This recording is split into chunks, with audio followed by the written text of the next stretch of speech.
Lady and Germs, it's time. Monday night, 3 Wide Racing League with Cold Hard Art bringing you the Cup Series. We're live at Auto Club in the booth tonight. We got Trey Landry, we got Matt Kingston, and we got the ever beautiful Thomas Morris. Gentlemen, are you ready? I mean, aren't we always ready, boys? Yes. Sometimes. Sometimes, Matt. Just sometimes. You can't always be ready, Thomas. I beg to differ. These boys are always ready to turn some laps here tonight as we've migrated a little bit west from where we were last time, the tiny short track of Iowa to the wide open spaces of Auto Club Speedway. Yeah, it's a big change for sure. A lot higher speeds and a lot slicker track. So should be an interesting race to say the least. 100 laps tonight, so be wet, wild, and hot. Yeah, plenty of time to get your car up front if you don't get quite the qualifying lap you want in tonight. It's can be a little tricky to get a solid lap in here with such a big track and wide sweeping corners. Yet on the iRacing service, still pretty much have to run the bottom, so not a whole lot you can do out there in the upper grooves. Nothing here. Our point leader right now qualified P2 with a 39.29. Second Peter Short with a 39.25. Ooh, not anymore. It's just Story goes to the top board with a 15.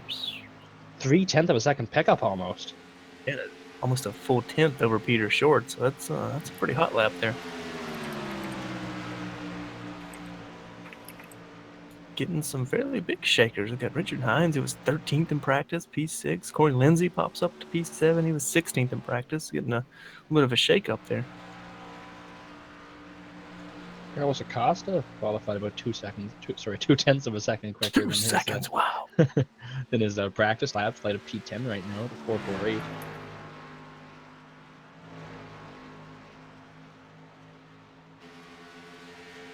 Bad qualifying lap for Wade Lear. Looking at the charts here, he ran a 3 in practice and trying to get a money just jumped up. He ran a 4 now in qualifying, so he kind of rebounded a bit there.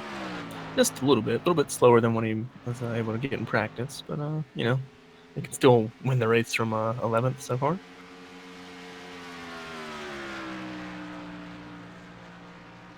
Nathan Velez was looking sporty in practice. He ran a 2.92, which is right there. Quicks in practice was Peter Short with a 2.55, so he ran a 3.23 in qualifying.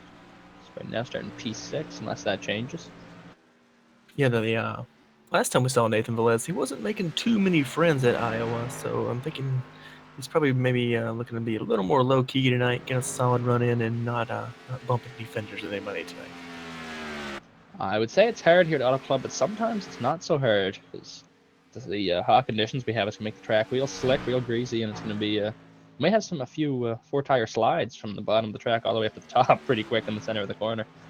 Well, I can tell you, if you you make any contact here tonight, it's probably going to end someone's night with the speed you have here at Auto Club. Yeah, keeping the fenders on the car is going to be very important. We are running almost 200 mile an hour down into turn 3, I see, so that's pretty quick. Yeah, without a doubt. Looks like everyone but 3 cars have taken a time so far, so everyone's wanting to get that lap in and see what we can do. Biggest struggler I see so far is Johnny Thomas, guys. Certainly P17 at the moment, probably looking for a little bit more than that. For sure, and I just saw Danny Dalmeda. He just jumped in the room here, just in time. Yeah, just in time to tell us he's not going to die this week again, hopefully. Yeah, pretty good last week at Iowa, I think. Ooh, I mean, he survived, I guess. That was pretty much the only thing you could say about that. Looks like we currently have Matt Hackathorn getting his lap in there. A solid P20 effort there with a 39.76 as he's sideways into turn 1. Hard into the outside wall, too. That's a backup car. That's not what he wanted to do. Oh, I was looking through the cult. I believe it was Brett Miller had flying through the field. He just KO'd her at a 4 there. I guess he was getting a few extra laps in. It shows you here. It's a pretty slick little racetrack we have right now, so it should be pretty exciting here in the first start of the race and the laps after. One thing you got to pay attention to here is the seams, as we saw that 9 car. I think that was a perfect example of the 1 and 2. He looked like he maybe got through those seams wrong coming out of the corner and just drifted his whole way out. So that time he just hit the wall. But other than that, it's a seam affair, man. Yes, it is.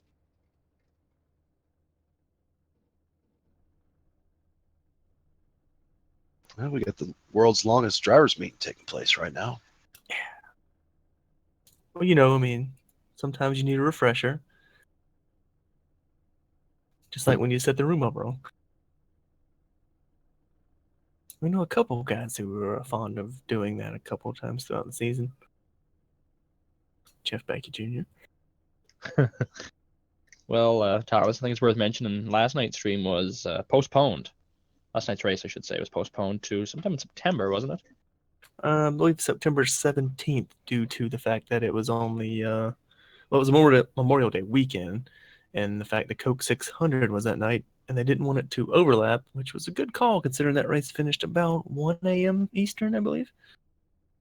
Yeah, it was up in the wee hours of the morning. Kind of reminded me of the, what was it, 2013 Daytona? No, 2013 when Montoya hit the Something. jet dryer. Ended at almost 4 o'clock here. I know that. It's wadding hell of a show. Fire and rain. That's all you can ask for in a Daytona 500, I suppose. Yeah, it was one of those things. I know I've been a part of that myself when we've scheduled events throughout a year. And when you plan a whole year of events, it's easy to overlook one. And I guess they overlooked the Coke 600, or thought that at the time people were okay with running that night. And then when it came to that night, people were like, no, I don't really want to run. And they're okay, well, we don't want to run a race with 7 or 8 cars, so we'll just move it to but it's the last race in the regular season, so should shake things up a little bit. I mean, I wouldn't mind running a race with 8 or 9 cars. That might give me a chance to get a top 5. I might get a top 10. Maybe. Maybe. Well, I think, guys, this is a great way to cap off the Memorial Day weekend, watching some 3-wide action here in the Cold Hard Art A Cup car at Auto Club Speedway. Yeah, too bad it's in California. Yeah, there's looks like a brush fire over there off of turn 2. Because I know when I think of America, I think of California. Woo!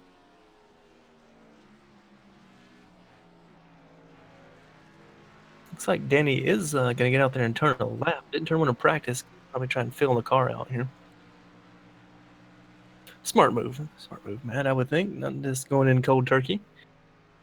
It looks like he got a touch loose there out of the corner. We'll see. It's a slick track, and it's going to be tough, especially for Danny just coming in this late. But hopefully he can turn a couple laps, and hopefully turn some laps earlier to try to feel the car out. But you can't recreate the weather. No, that's one of the, I guess, great sides of iRacing and bad sides, depending on who you are. If you get plenty of practice time in the room, it's great when it has the realistic weather. If you didn't, you're kind of wishing it was more static, so you knew what you had coming in. I enjoy the dynamic weather. Kind of evens the playing field, so to say. Just because everybody builds a setup all week for a certain kind of weather, like when it was fixed weather, and then you had the people that were really good in that weather, but the other people that weren't, and now you have to adjust every time you go into a room for sure, but makes it a little bit more fun, I think. Well, I mean, people. I'll get on a tangent here, I guess, once we're trying to fill some time. People argue, in real life, you know what the weather is, you get to set it, but you may know what the weather is. You still don't know what you have in that car until you get out and make the first run of the race. You can guess all you want, and we've seen people hit it in real life, and you see people miss it completely and have to make pretty wholesale changes to the car in their first pit stop. So at least with the iRacing, you're going to get practice under your belt, especially in a league race. You're going to get probably an hour's worth of practice in, so you know what you've got in the room. It's just keeping you from, like you said, working all week in a static weather with maybe a whole set of pro-capable drivers, let's say, and building a good setup and just waxing the field. We've seen it before, Trey and Thomas, where you get the guys with the real good setups, and it's starting to come back into effect now, and people are starting to learn a little bit about weather and what to do to the cars with the weather. But I mean, it's it does make it more interesting. It mixes things up a bit, especially for like say the road rooms that well, I know I like to get into and stuff. It makes that interesting because really I find road is big time driver dependent. So hopefully the driver and the setup like the weather. Otherwise, you're in for a long race. Or a really short race, Yeah. depending on how good your skills are. Wreck avoidance in turn one is going to be key with the road racing nowadays, anyway. Have you seen official oval races? That's pretty key there too. I did a couple Carb Cup races where I made it to the end Oh, before I got well. flipped over. That must be a new record because I can't seem to make it off the grid. Speaking of grid, we're just a mere 4 minutes away from getting the grid here tonight. Yay. Now, Matt, I believe you mentioned him earlier. Sam Close is your point leader. Currently holds a massive margin of 3 points over Drew Eisenman. Actually, a little bit bigger of a gap. It's another 10 points back to Peter Short. Then only 1 point off of Peter Short is Johnny Thomas. And Cameron Rich going to round out your top 5 in points. Thomas, what I'm looking at right now, he's sitting. 1 second here, I got my sheets all messed up. He's sitting 11th in points here. He's only 47 back from the leader. It's Kevin Finn. He's highly skilled driver, runs good, but he just can't seem to get luck on his side. So hopefully tonight he can find some luck and get this thing finished. He's right now 5th in qualifying, so he's definitely going to be a contender if he can avoid any kind of mayhem in front of him.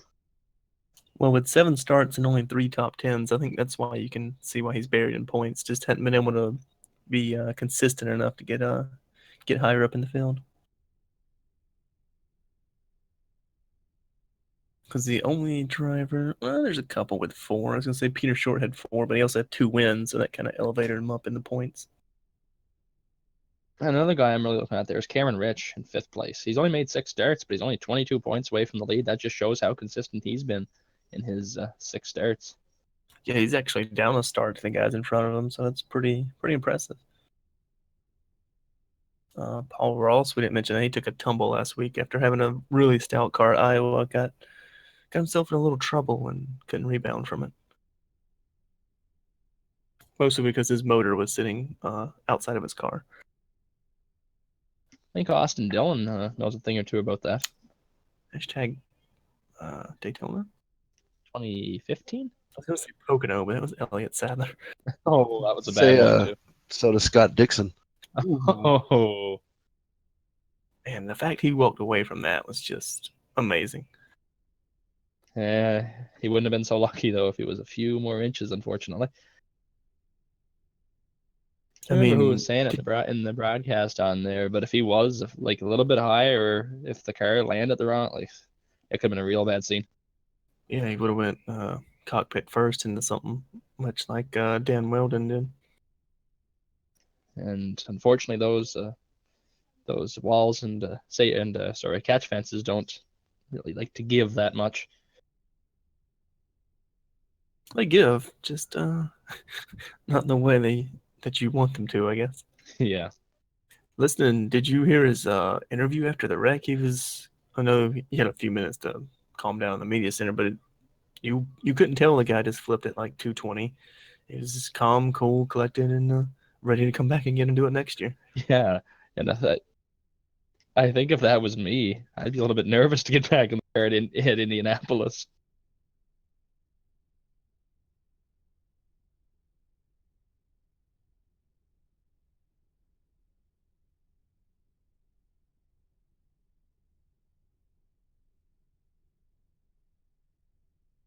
Got a few people in chat, not a whole pile, so get your friends in here. Enjoy the end of the Memorial Day weekend here at Auto Club Speedway. Yeah, well, we're probably going to roll you right into Tuesday. Most definitely. 100 laps here, and lap times range at the very start of your run in 39s and probably end, around a 41, 42, do you think? I'm going to say you're going to be in the 42s, maybe the 43s in this kind of weather. Yeah, your tire's going to give out a lot, so tires are going to be key here. Hopefully we see some gamblers, though. I'm all about the gamblers. Gamblers. You guys don't gamble all season. Now you want to gamble? Turn on a little bit of Kenny Rogers there. Well, I guess it's that time, boys. It's time to grit 'em up. Let's do it. Woo! Well, you guys almost did that in unison. It was so sweet. Jake, show me a Coke. So let's start with your front row, I guess, unless you want to do inverse. That would be kind of cool. But we'll stick to the normal tonight.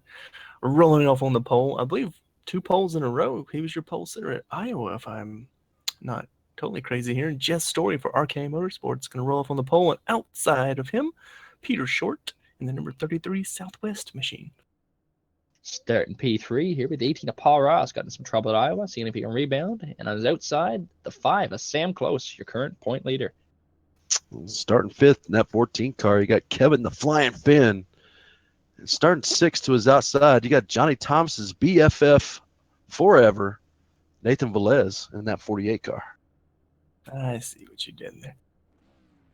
Or rolling off P7, we have the number 17 sporting a little camo Boeing paint this week, and outside of him, Richard Hines in the 87 gonna roll off P8.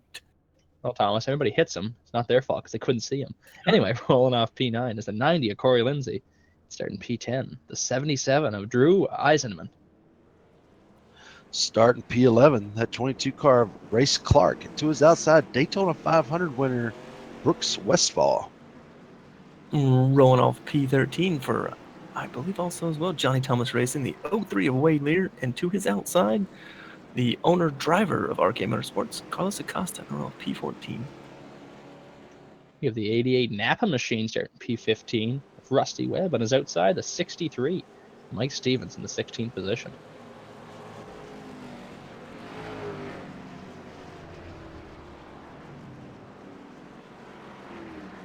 And we've lost Trey Landry. So Johnny Thomas is going to roll off P17. Nick Miller going to roll off outside of him in P18. Brett Miller going to roll off 19th. Chad Brown 20th. Danny Delamita 21st. I was going to say 21 there. 21st. Matt Hackathorn 22nd. And Jeffrey Acree going to start shotgun on the field. Yeah, I think I was pushing the wrong button. It happens. Yeah. I'm used to talking in TeamSpeak, so I'm hitting my TeamSpeak push to talk. And we're on Discord tonight. Yeah, I hope you guys enjoy the little bit clearer audio from us tonight on Discord. It's much more better, Thomas. Much more better, he says. All right, pace cars are going to make that hard left turn in the pit lane and going to be in the hands of Jess Story. And we are green. Drew Eisenman had a terrible start there. He backed up the outside line behind him. You know, I'm seeing that as a common trait for him. He just sometimes completely misses the starts. It's almost like he forgets that we're going to go green. I mean, I guess he went to the Corey Butch school of restarts, which he did better last week, but that's still a common theme for him. It's Jess Story, shot out of a cannon here already. 6'8" car lengths over the field. Cameron Rich trying to get by Kevin Finn there. Oh, we got a contact between the 22. It looks like a Race Clark, and I couldn't tell who that was in the middle of 3 and 4. Oh, one on the wall here is Richard Hines, I believe. Hey, looks like you got the wall out of 4. That's a common thing that happens here, man, as you know. This tightens up big time out of 4.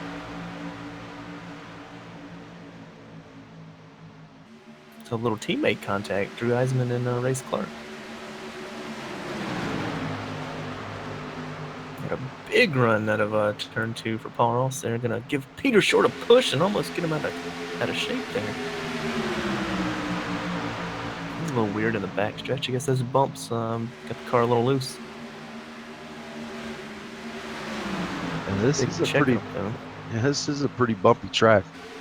It'll allow him maybe to think about 3 wide for Sam Close here into turn 1. No, thought better of it. Looking back here, Drew Eisenman right now 17th position. He's got some considerable damage to the left side of his car from the contact with Race Clark. We got another car in the wall. So nice. Carlos Acosta scrubs it there in the middle turns 1 and 2. And what we've seen in some of these mile and a halves is any kind of, I'm hearing as least as little as 10 seconds of damage can pretty much end your night if you're not careful, depending on where you get it at. Johnny Thomas almost pushed it 3 wide there with Danny Delnita and Chad Brown. Another car in the wall here in the back. Turn 4 really reaches out and grabs you. It's gonna shake you around a little bit. And by end your night, I don't mean you're gonna be behind the wall. It's just a shot of the wind. It's probably out the window. We've seen some miracles in this league with some really damaged cars be able to make some comebacks. Yeah. Peter Short trying to get by that Sam Close I there? think Sam Close is getting by Peter Short. Oh, okay, yes, you're correct. Sorry. Behind them, Kevin Vinn's trying to make the move on Paul Ross. Kind of got Not gonna boxed in happen. behind Peter Short, though. Got to come up a little short by that pass. Yes, he did.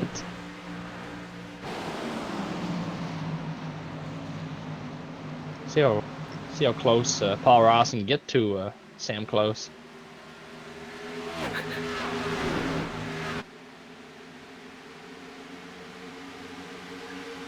Excuse me. They're definitely running some quicker lap times than the leader. Yeah, this is a tough track. I'm not sure if you raced here a whole lot, Trey. It's a newer track on the service. It's a tough track to pace yourself out front because of the nature of the track. You can run really aggressive, but you'll end up burning your tires off. It's not that new, Thomas. I've run some races here. Any races here or not?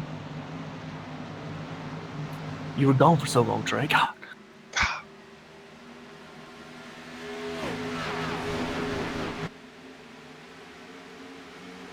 Looks like Chad, Kevin was able to get around Peter Short as he's kind of continued to fall back here. just looking back in the field here, looks like Chad Brown's kind of dealt it off. He's having a little bit of trouble, I noticed, getting off of turn 2. But, ooh, we got somebody loose way back here. Who's that? Rusty Webb loose. Now we're going to be almost 3 wide going down the front stretch. Carlos Acosta, Danny Dalmeda. Yeah, we are 3 wide, aren't we, with Rusty Webb? Yep. Oh, we'll cut back in.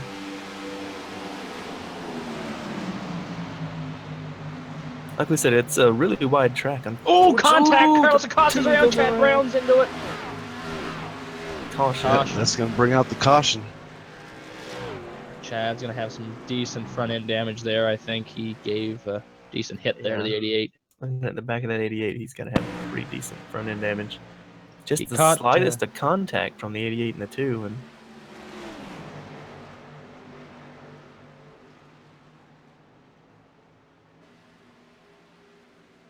just tried to stick it in a hole that wasn't there and paid the price for it. I think Carlos Acosta is going to be relatively all right in this exchange. He never got hit, Yeah. except just nudged. Came out the best of that whole ordeal. I think Jess Story wanted to see that caution, get some new Goodyear Eagles on his machine. I don't know. He was doing pretty good up there. He's kind of dealt it off just a little bit.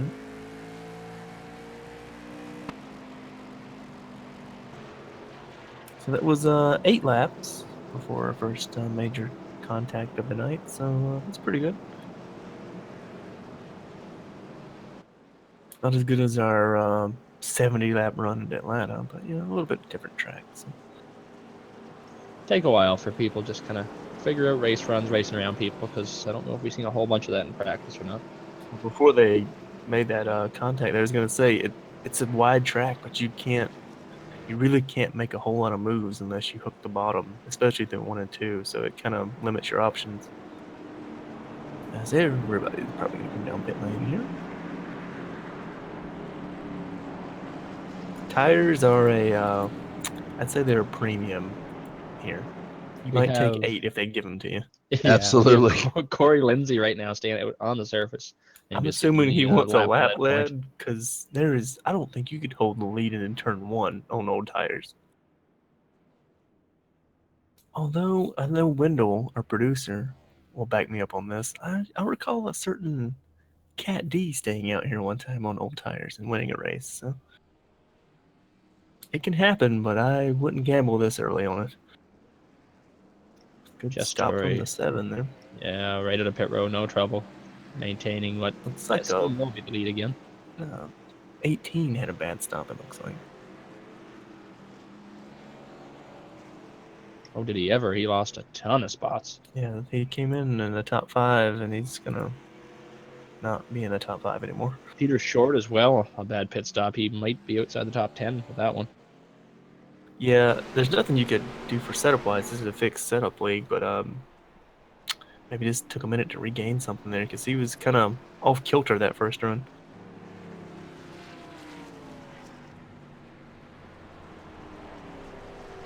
Brooks Westfall in the top 10. Nathan Velez started, where did he start? P6?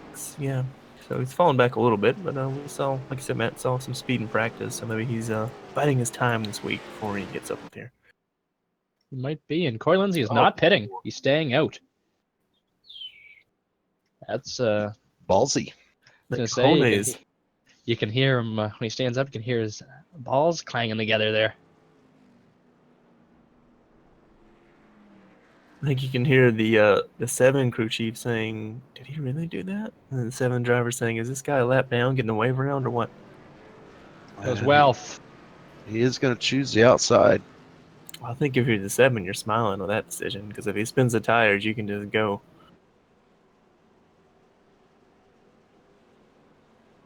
I mean, who knows? This might work out, but it's way too early to gamble, and I'm a gambling kind of man. He might just be trying this out to see if it does work. So in the event you do get a late race caution, he knows what he can and cannot do. Yeah, but if you get shuffled back in the field and you're just swatting at flies trying to hang onto your car, and these guys are eating you up on fresh tires, you're going to end up probably in the outside wall. Most definitely. As I believe Kyle in chat said he's not surprised. Is that for our Corey Lindsay staying out or for other comments made? I saw it before, I think. I'm not 100% sure. He might be talking about Discord. Or Carlos Acosta.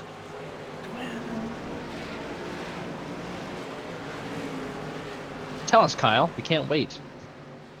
Come on, pins and needles.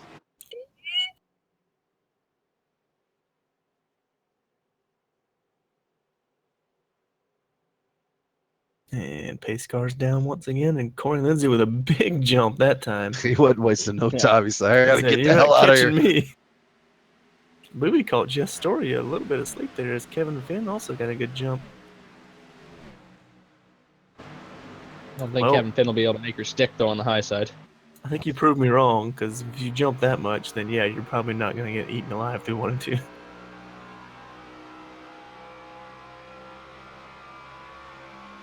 I don't know if he'll make it through 3 and 4, but at least he tried. Gaining too much. Oh, he gets in the outside retaining wall. Don't hit the wall, that might help. Well, it is a Memorial Weekend, so he's getting those fireworks going.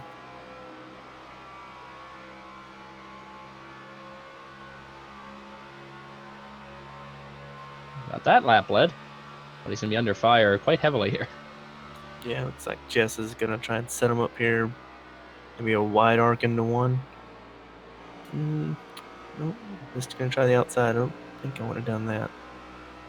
He's going to give up a lot of time to Kevin Finn if he decides to shoot her 3 wide, but he thinks better of that, I'd hope. I'm going to take the long way around, Mr. Lindsay there. Now, if you're Sam Close, you could... that's too close there. No pun on that one. I was going to say he could kind of cut down, but it was too close of a run in the corner for him to cut down underneath him. Cameron Rich got a good run here out behind Sam Close. He might try down low if he can maybe split between the two if there's room. And he's going to do the opposite. No, but you got Peter Short sticking his nose in here as well. Oh, Cameron might have a nose on Sam here. That draft down the backstretch will really help pull cars along, too. Oh, yeah, without a doubt. You can kind of see, I know the 90s on older tires, too, but the outside line all works together and just can pull a little train down the backstretch. You have a gaggle back here, Wade Lear in the 03, Brooks Westfall, Corey Lindsay, and Nathan Velez. We're 3 wide in the front stretch. Woo! And Peter Short said, not this time. There's a lot of give and take with that aspect. The guys are not wanting to go 3 wide into the corner. I wish we had that in the race that I was competing in here when we were 4 wide. Well, where's the fun in that? I mean, come on.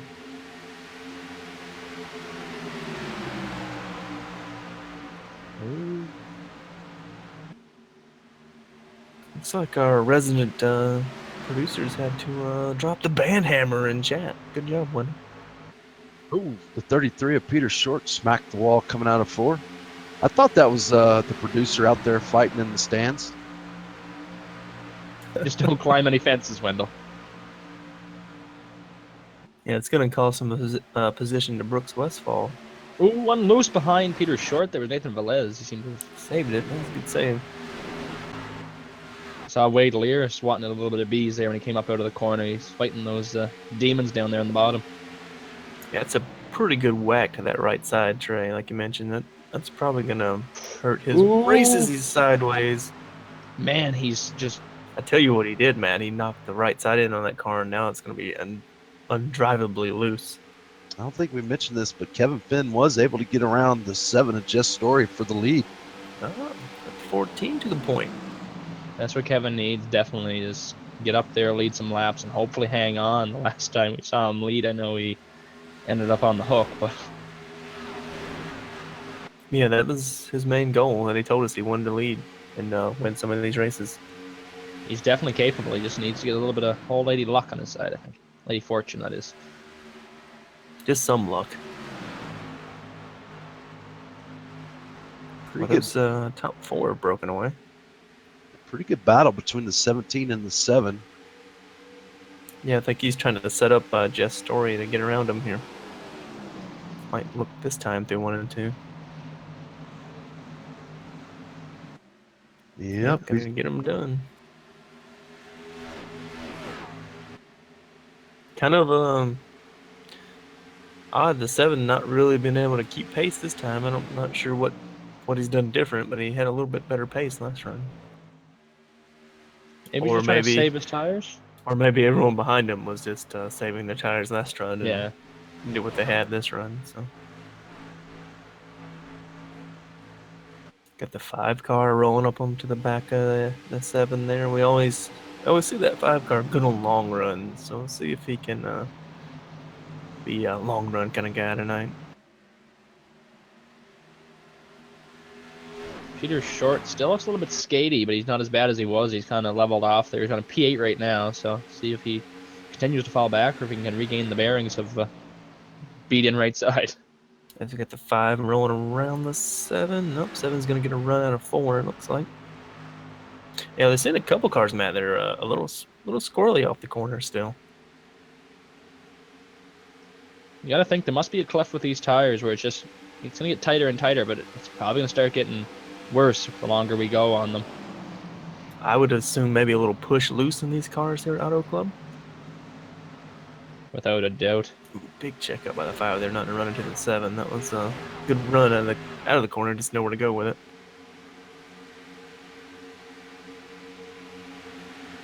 We had George Gibbs Jr. joining us in chat, saying, "Hey guys, how are y'all doing tonight? We're doing pretty good." Yeah, he's been a rather frequenter to the chat here. So, how you doing?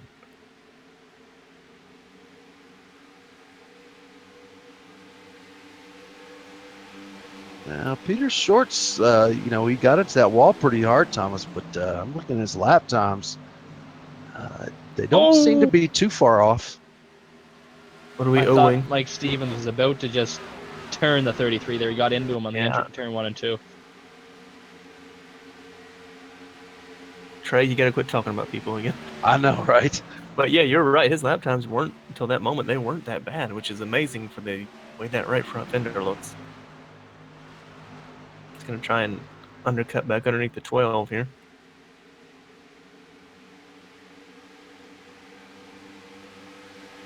He's got the specialty, no numbered. I believe it's Corey Lindsay put it when I asked him where his numbers were. He said, "I don't know. It's not the best paint job in the world to do that with." Remember, that's Corey's words, not mine. Ooh, a little bump drive down the backstretch from the man we shall not name. Yeah, the last time he did that, Peter Short looked at the inside wall when Paul Ross gave him that love tap, so I'm sure he's a little nervous.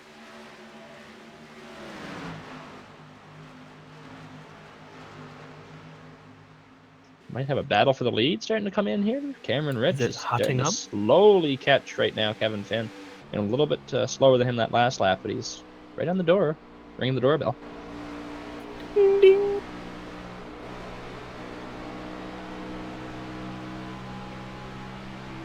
pretty good battle shaping up between the 18, the 41, and the 03. The 41 of Brooks Westfall was able to get around that 03 of Wade Lear for 6, but these guys are trying to battle back and forth for that back into that top 5 there.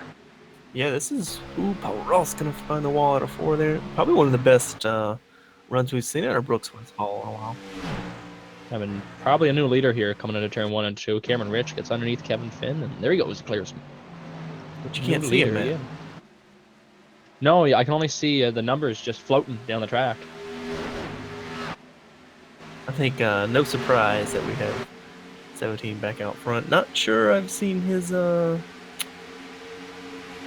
one in the chat tonight. I could be wrong, but I don't recall seeing her name flash up. She's not here to root her man on to another win. She's doing a good job of it, I know that.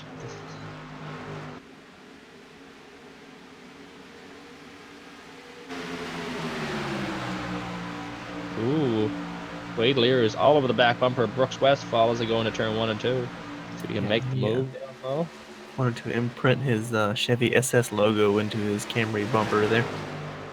Now Wade Lear was he showed some speed in practice. Didn't have the qualifying effort that he was hoping for, but he was up there near the front during practice, so it's really not a big surprise that he's coming on here. Nathan Velez, another guy that was looking very promising in practice, sitting P8 right now, battling P7. He's going to get it, I believe, at the line. Got a little damage on that left rear of that 48 car too. I thought it was my eyes, but well, it might be your eyes too, but there's also damage. Looks like, well, I was gonna say the 5 was catching. Yeah, he's still a little quicker than second place. So Sam Close tracking down Kevin Finn as well. Peter Short gets around Mike Stevens, no incident. He's up to 10th place again. Yeah, gonna set his sights on Drew Eisenman there.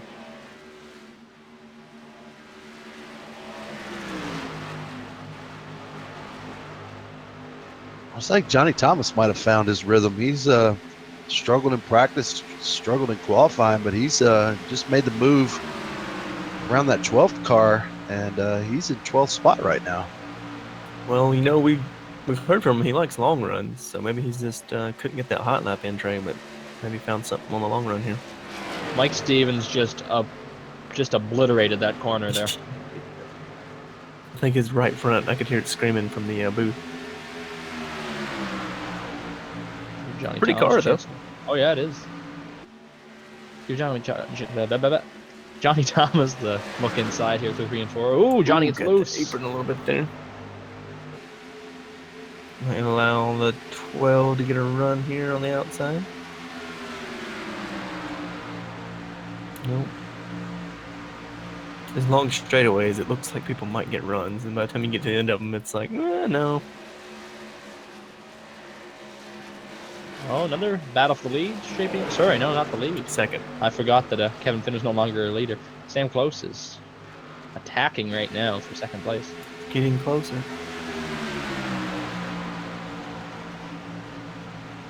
So we've got Jeffrey Cree trying to get around the 1 car as they almost come together, getting into turn 3. And they're 3 wide through 3 and 4. You know, split that 1 car of Danny D. Almeida. Race Clark taking that position there. The 9 of Nick Miller looking to advance his way up as well. 3 wide again, potentially? No, Jeffrey Cree gets way up there in the marbles. The marbles there, didn't he? Little Marbles Magoo. Get a shot of his hood if you can, Wendell. I know I saw on Twitter he's a former Army veteran. Got some service member names on his hood tonight, kind of honoring some of the guys that he served with. That's pretty cool. Pretty neat.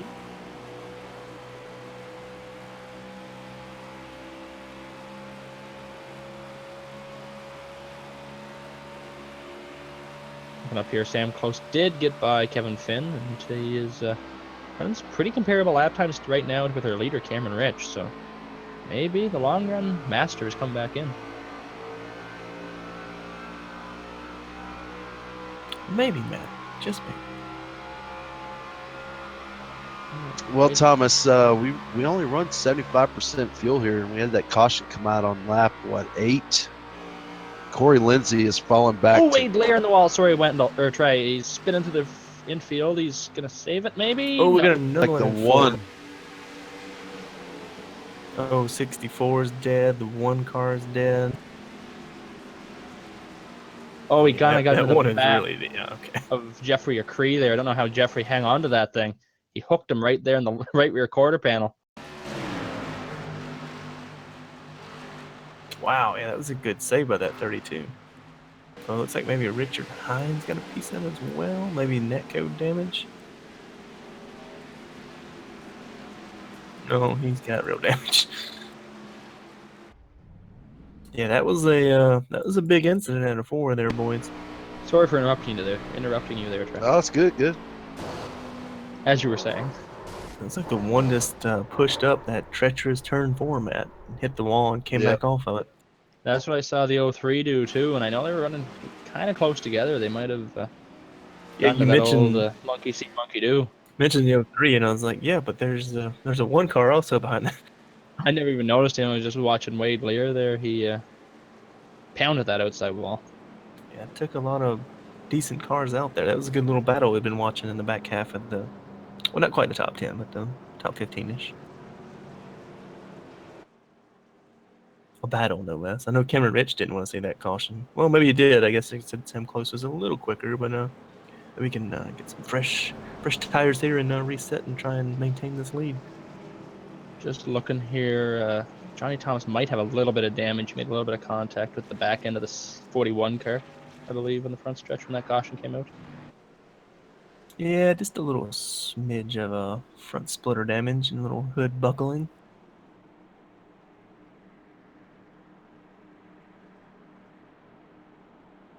I'm just looking back there. The 03 took a ride through the grass.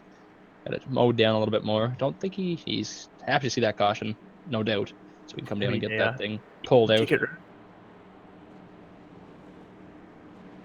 Because I always get an e-ticket ride here or there.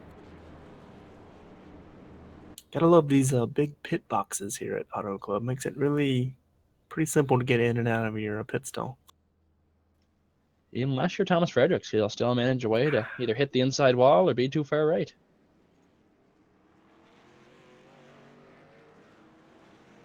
Oh, we got the 88 coming out of pit lane and destroying the outside wall. That was Oh almost my. big for the field there. I thought he was going to spring back down and kill the field. How do you do that? That, you better consult Michael Waltrip on how you do that, Trey. That wasn't even that. Oh Looks my. like he came out straight on the track and just misjudged it and hammered the gas, and around she went. He's going to need a lot of Napa Auto parts to fix that one. I don't even think Thomas Fredericks has done that. Well, the 88 is retired, no doubt, after his engine expired in the middle of the track. I'm pretty sure the field was probably getting ready to figure they're going to be destroyed if he bounced back off that wall far enough. I'm looking right now. Race Clark in the chat, in the driver's chat here, said press F to pay respects. Almost the entire field has pressed F. That's what I was going to suggest. We have a moment of silence for that car. And we will. Please stand by for station identification. Looks like Cameron Rich is a Marcus Erickson. That's pretty good. Well, guys, it's never a dull moment here in the 3-Wide Racing League. I mean, that's a first. I don't think I've seen that even in an official race, so that's pretty cool. Maybe rookie street stock. I don't even know if I've seen it there. I've seen people drive out into other people, but he was almost out of pit lane and just kablamo. Well, nevertheless, looks like the lights are off on the pace car, and looks like Cameron Rich going to take the high side, maybe off the advice of his loved one in chat who finally showed up. We're not saying we watch when you come in here, Jessica, but we watch. Well, I can pinpoint her because I see the purple of her non-avatar.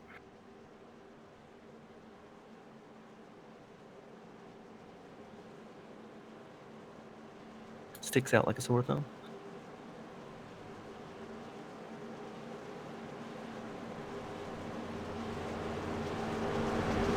well, there's some real nice looking paint schemes here. Looking at it, I really like the 18s there with support our troops on the front of the Toyota Camry. Oh, guys, looks like the 64 is retired for the evening also. Yeah, she took a digger in that wreck. I think the front of that 88 said Napa, but now it just says nah, as the 17 is gone. Yeah, great jump from the 17. 48 also going to try and maybe make the outside work on the 5. Hadn't seen that really work on restarts. And look, ooh, 3 wide.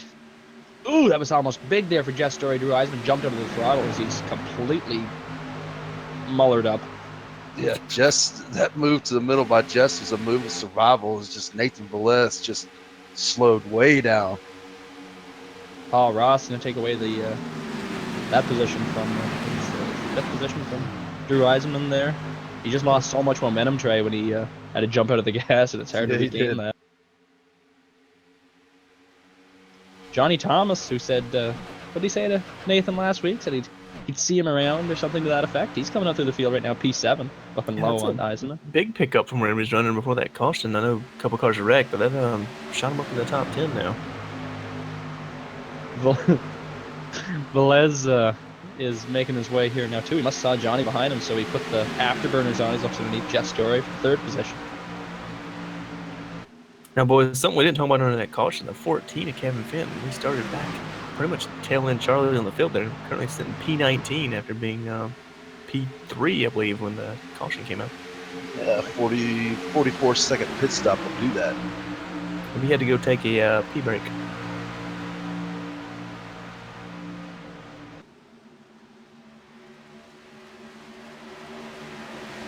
Ooh, Cameron Rich is loose at a turn 2. That's going to open the door for Sam Close to go low here. I think he touched the apron a little bit there, Thomas.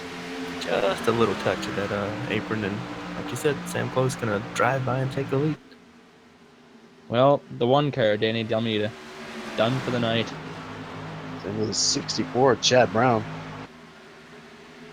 Oh, Cameron Rich can try to battle back on the outside here, maybe? Don't give up. Yeah, 17's been pretty stout on these short runs. Nathan Velez is right there, too, and he's seen he's fast in practice. Can he get it done tonight, do you think? Well, you can... Oh, boy, that's close. You can make up a lot of time when these guys are side by side, open up a big pocket of air in front of you. I say air pocket.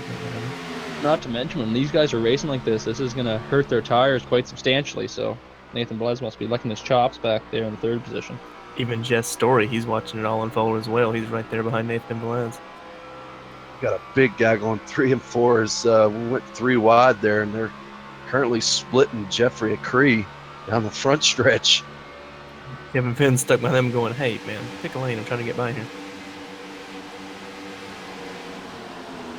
There's lots of lanes here at Auto Club Speedway, but there's only a couple that'll work. There's only one you really want to use. Let's put it that way.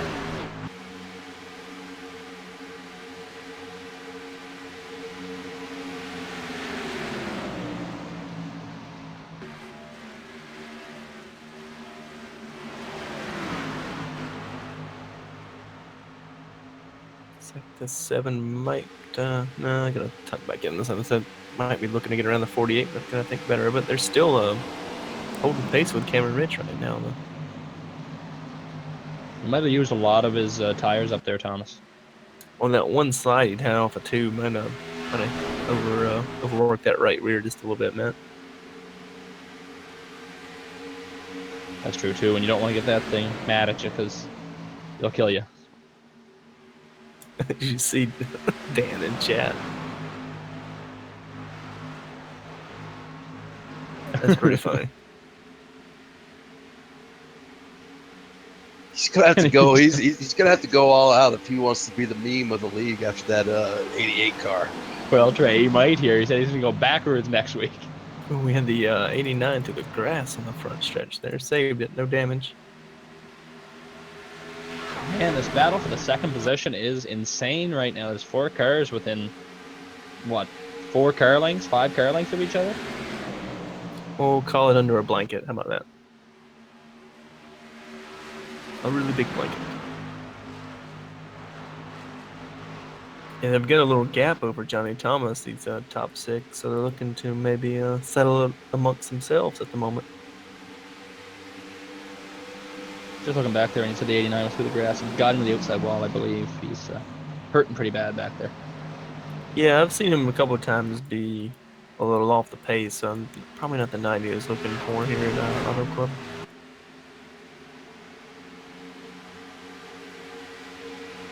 The 77 on the outside of the 18. Not sure that's going to work.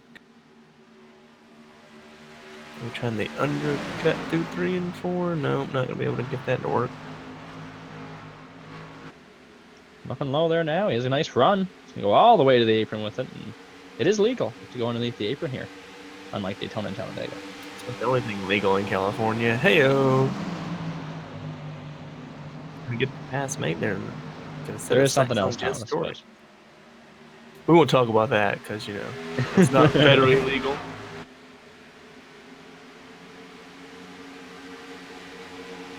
Oh, we got heinous pilot. now, Chad. Ooh, 17 with a big run out of turn 4 there. Nowhere to go with it as Nathan Velez checks up a little bit. Yeah, it Don't looks worry, like Chad. you know, Chad, you probably should have zigged, but you zagged. Don't worry, Chad. We still need some help getting that stuff out of the river, so we'll brighten your day up someday.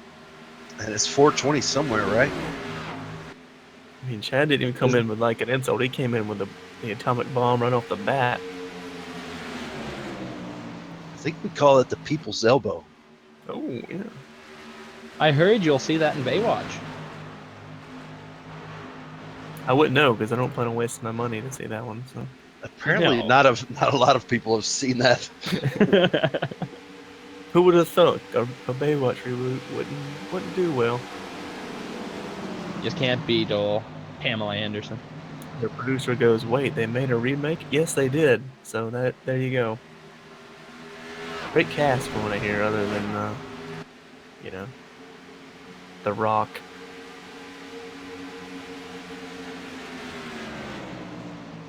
Anybody see Dwayne? Chad said, "Yeah, she was smoking."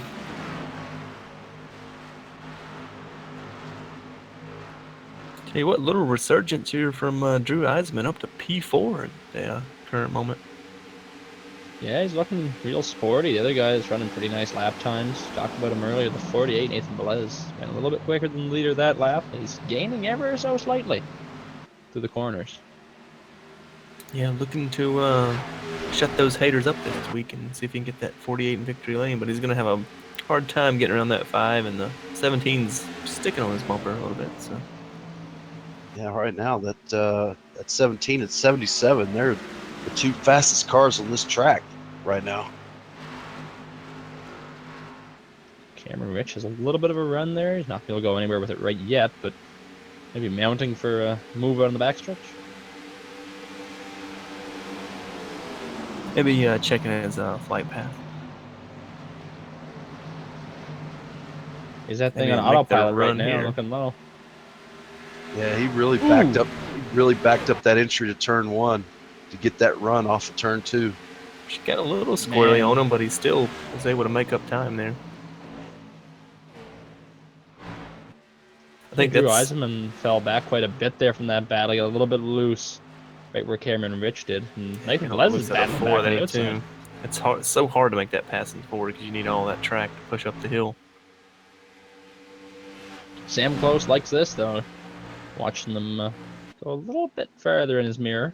Man, that 48 either sailed it down in, or that 17 like Citra. He must be back in that corner way up. Yeah, that's kind of what it looks like he's doing, just so he can get that run off of 2.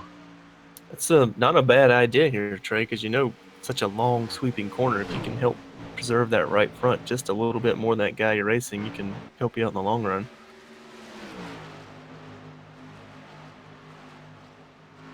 Yeah, just having a hard time out of 4. It looks like that 17 can't get to the gas fully.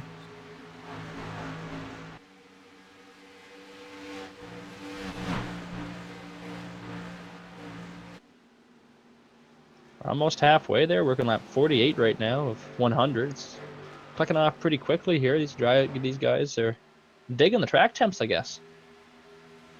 They're digging something. Ooh, Race Clark losing the backstretch. He's going to be into the inside. Oh, the 90 hurt into him. Oh man. Oh, and again hit by the 32. Well, that's it for the 32. Then she was smoking up a storm. Yeah, the 22 is going to have some quite heavy rear end damage because that's the only place he got hit. Looks like he didn't quite clip the apron, but got loose. Same spot we saw Cameron Mitch get a little loose and overcorrected. Had it saved almost, and the 90 kind of made sure that didn't happen.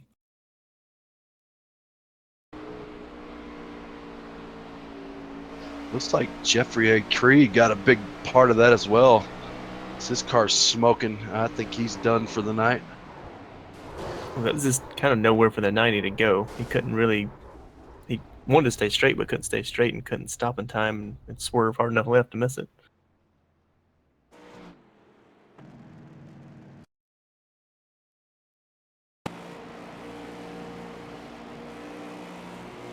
Considering he hit him at 172 miles an hour, it's pretty hard to make a decision at that speed.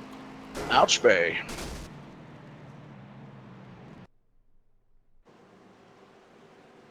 See everybody come down pit road, and I was just wondering if somebody would stay out and try to steal the halfway point. well, that wouldn't be a bad idea there, Trey, especially if you're close in points. I think you could stay out and still pit, right? Because you could, you'll get it and then be able to pit by the time pit lane closes. Race Clark in the Looks chat like, says his computer froze. Looks like Nick Miller decided to stay out. Maybe he's thinking points. Or at least point. We got Purple Dragon 55 in the chat. He said he made it. Yeah, We got appreciate Race. I don't know if did you just mention that, Matt? Race Clark said in chat that his computer froze. Yeah. I'd say that too. I mean, maybe it did. It just looked like he had it under control until the end there. I'm gonna say he was watching the hockey game. Oh boy. I hear that's a thing up north. Yeah, whatever you call hockey with the Nashville Predators, am I right? That was you. I think you need to say that live on the air, producer Wendell James. That was a pretty good one. Oh, I think the wall is a predator. Yeah. Yeah, he definitely ate his lunch. I'm at a loss for words. I'm thinking that's one of the teams playing tonight because clearly I know nothing about what's happening. So I mean, a bunch of grown men on ice skates playing with sticks. missing a few teeth. Well, if you enjoy this, guys, you should head over after the race, obviously, to Got That Stat and take a look at the latest installment of Farming Sim. Yeah, you can watch Matt get everything we own stuck in a river. And Thomas making it worse. Or they could scroll through our OCR TV archives and look at some good racing that we put on for them this weekend at Charlotte. Don't you taint them with our past broadcast of excellence? That was a howitzer of a race for sure, so definitely take a look at that. Was it 31 drivers for, 117 laps? 134. 34 laps and was 3 cautions, I believe. 3. Yeah, it was an outstanding race. And it wasn't lack of battles either. There was battles all the way around the racetrack. Kind of like we saw so far tonight, there's been quite a few battles up front. I mean, we had the top 5 all right there with each other, catching the leader, so hopefully we'll see more of that. Got a few scraps in the back half of the top 10, top 15 as well. Mentioned Kevin Fenton. He had that long pit stop. Never really made up any track time under that run, so not sure what's up with the 14.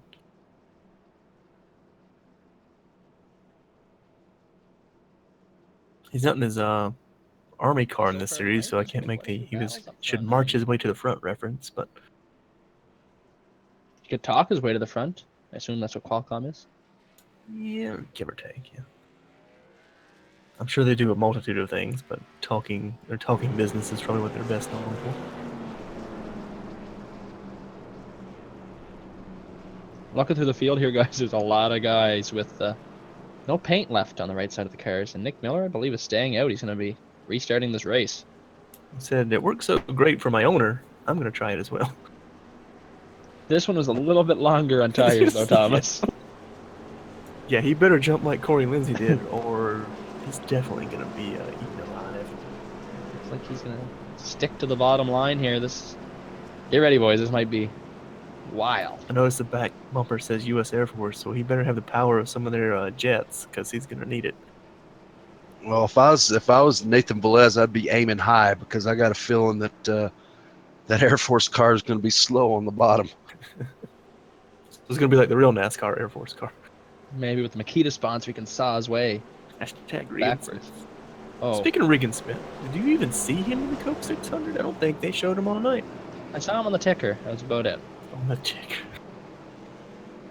Oh, we're 4 wide under caution, our producer just says. Woo! Let's take a look at that. Just getting ready for some 4 wide action here, maybe on the front stretch, Wendell. Well, they were just debating on where they should start, apparently. So. Go, I want that spot. It's mine. It's okay. iRacing will sort that out for you when they give you a black flag for not being in the right spot.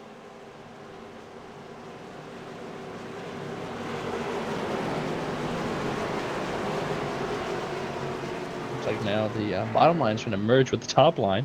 I said, I want it up there, man. Move over. Yeah. I think they're all just kind of worried about that 9 car. If you'll go or not. He's gone. Big jump once again. Bad start there for the 48. He might lose another position to Jess Story here into turn 1.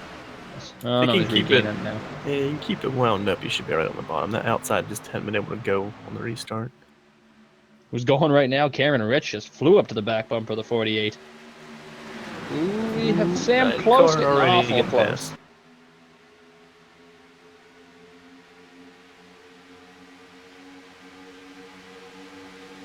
Say hello, tires.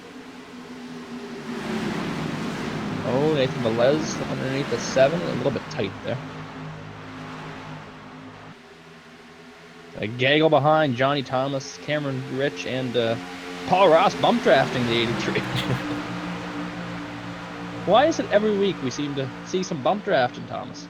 I mean, you gotta go forward, bro. If you hold me up, I'm just gonna push you out of the way. Right? I mean, that seems legit. That's what I would do. Once again, Johnny Thomas picked up another spot to this round as Paul Ross looks like he's gonna try and take that spot back here in 3. Maybe, yeah. You got a little bit tight there, I noticed, but Johnny Thomas is wiggling a little bit coming up out of the corner. Wiggle, wiggle, wiggle, wiggle. Oh, his buddy there, 48, Nathan Velez, starting to fall back. He's under fire right now from the 77, Drew Eisenman. Yeah, maybe it took a couple laps for that 48 to kind of come in last time as he seen the 17 and the 7 have, kind of gotten around him this run. The 17 looked like he was sideways, but when he's been yawed out through that corner, I was about to call him. Ah, the good old yawed out, man. A lot of non-racing people have no idea what that means, but it's one of the best feelings you can have in the car. Right Until it until you stops crash. yawing. Yeah.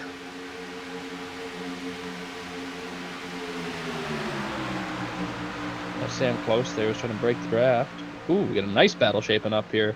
Mike Stevens, Matt Hackathorn, and Kevin Finn. Now Wade trying to Lear. make that outside work. Yeah, Wade Lear's going to stick it underneath Mike Stevens. And it looks like Cameron Rich was able to get around Nathan Velez and Jess Story. So move that 17 up to P2. Speaking of, Velez looking to get around Jess Story here. Try and bring Eisenman with him maybe on the bottom. And Wade Lear is still looking sporty after having this little incident there in turn 4 a few laps ago.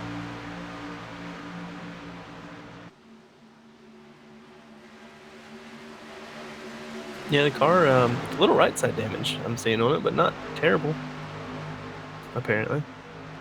He was in that wreck there with, he was ahead of the wreck with the one.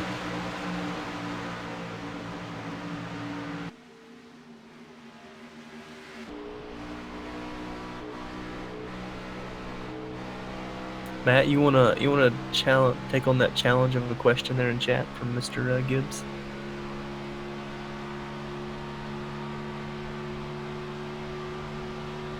Well, George, the workout I do is I go to my local Pub? liquor store here in New Brunswick and grab a 2-4 of my favorite kind of beer and polish up before the night of a big race.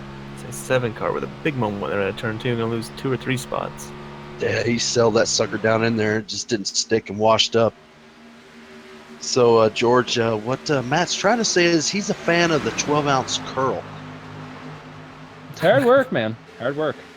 I'll say for an oval race, I don't really worry about it too much because you know you're gonna get cautions, and if you don't rarely do you run an oval race over 2 hours unless you're running one of those NIS events. Yeah, it's the 24-hour, 12-hour kind of idea where you got to be kind of shaped up because I know a lot of the times you'll be up through the night as long as your car makes it doing those races. So it'd be hard on both the body and the mind. Yeah, especially my butt because it has a tendency to fall asleep about the second stint in that DP. Whew. Biggest thing to remember is to get up out of the chair and walk around, get something to drink. Yeah. Go take, if you have a 6-hour layoff, go take a nap, do something. I know some guys like to stick around, just watch and help spot, I guess, too, for the driver that's in the car, which always helps have another guy, especially, say, 3 in the morning. It's nice to have another voice there other than just you. I wouldn't know sometimes. You will this time around. Just me and Kurt last year. Me and Kurt. And if anybody listens into the 24-hour races, we have the 24-hour of Lemons coming up here in June 13th, I believe, Thomas. Ooh, I don't know the actual day, but yeah, somewhere around there. So we've got Kevin Finn trying to work over Brooks Westfall here for P13. Big news coming to the service with that announcement too. Hoping to come out in the next build, Ford GT and the Ferrari 488 coming to the service. So some GTE cars that people have been requesting for quite a few years. So producer would know that a Ferrari has been wanted in this since about day one. I'm incredibly excited.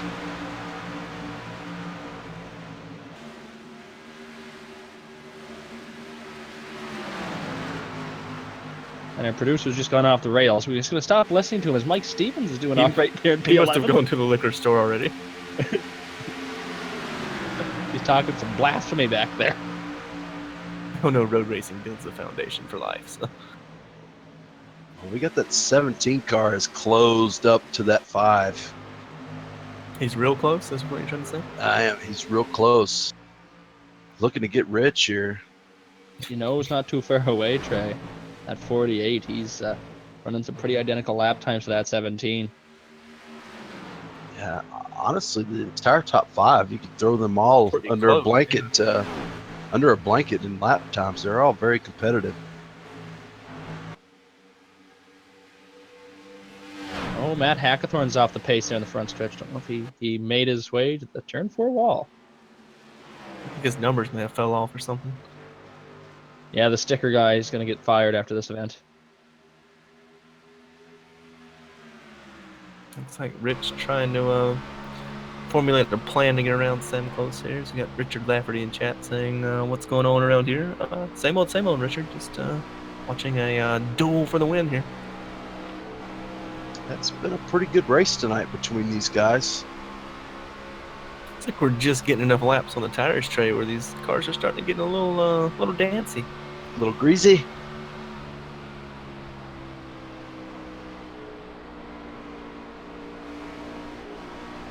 Oh boy, that top 3 is all over each other. As Stamkos slides up the track just a bit, opens the door for Cameron Rich to get in underneath him. He's going to have to take the run here because he knows that 48's breathing down his neck. Sam's going to yield for both of them. And 48's going to follow him through as well, so moves Sam close back to 3rd. Probably a heads-up move on his part. He knew he had a big gap back to Drew Eisman, so don't fight it too hard there.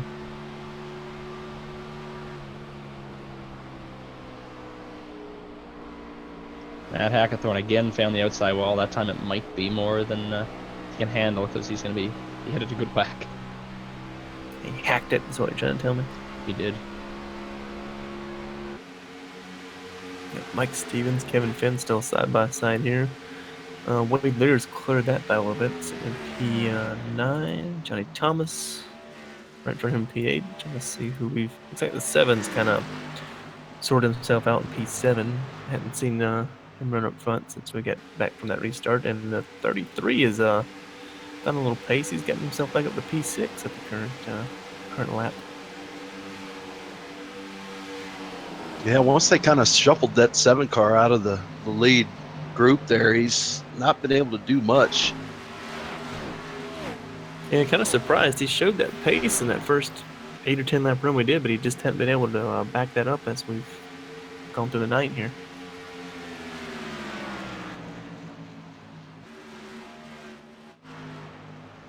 Karen Rich and Nathan Velez are putting down some real nice lap times here.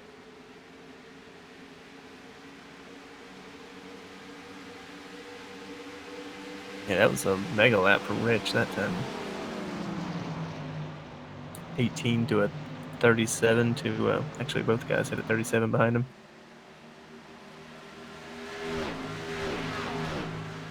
That's kind of the advantage of being that follow car in the fixed sets. You just kind of hang there in the draft. You can let off a little bit early to kind of save your tire a little bit and let that guy in front kind of be the rabbit.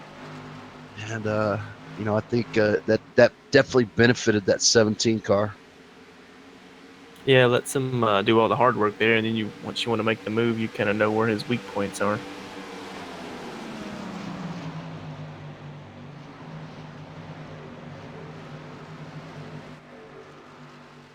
Going back there, we had the 9 car way off the pace in the backstretch. Didn't get into anything, but he just real slow. Well, remember down to 150. he stayed out on those tires. He dropped like a rock, but he just kind of. Yeah, he dropped like a rock, and I think he's really paying the price now.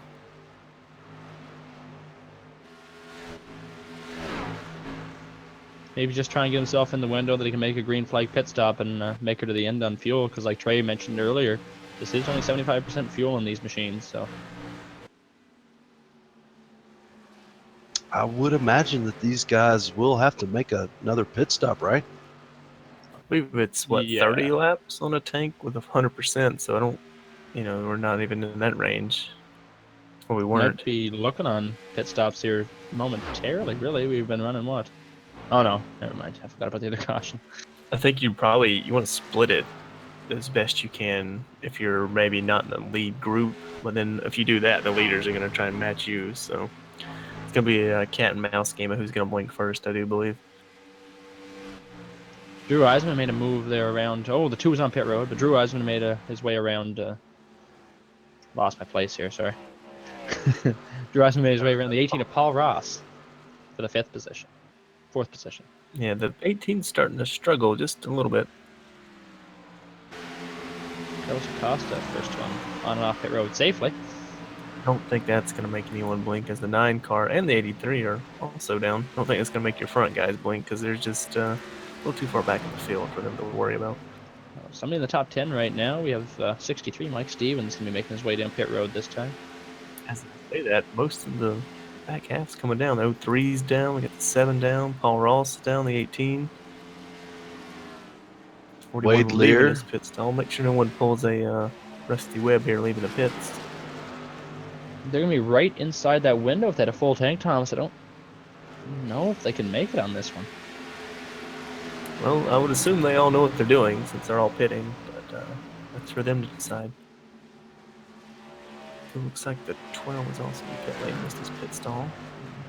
Fredericks Jr. there.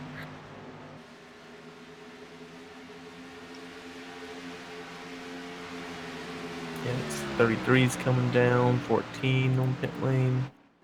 It's like we got the first of our top 5 is about to come down as Drew Eisman just announced over the radio he's getting ready to pit.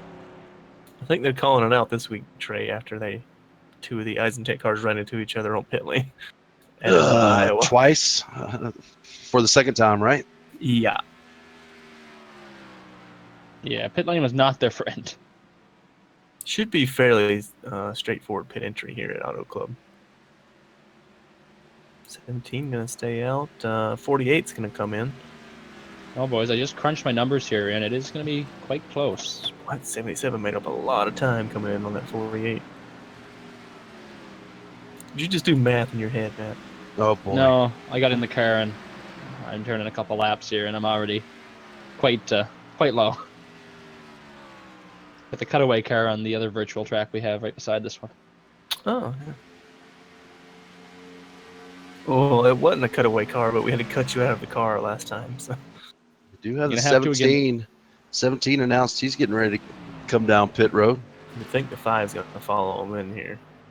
Nope, going to stay out one more.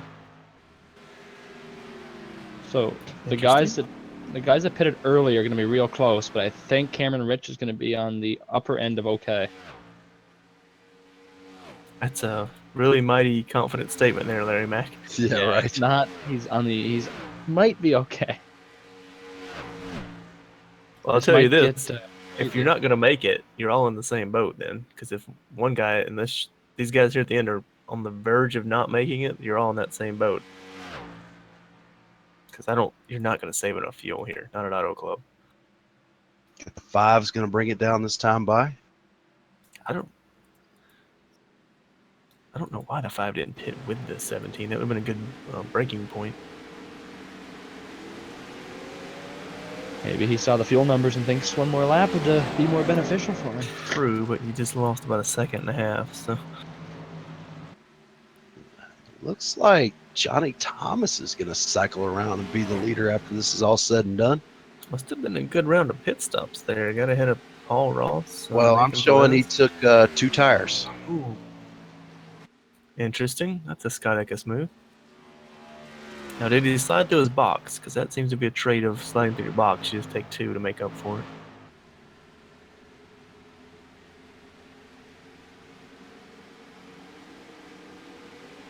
See if I can find that out for you. No, Thomas. he did not. So solid 2-tire stop. You know, maybe his car was tight. Definitely going to hurt his lap times. Already in the 42nd bracket. Probably should still be in the 39s. Yeah, considering he's only got, 1.5 second lead over Cameron Rich, who took 4. So, it might pay off in net positions gained, but it's not a race-winning move. He was too far back. Richard Lafferty says nobody knows what they're doing here. I mean, I can't argue that fact, but I know if they all pit, then that's on them and not for us to judge on.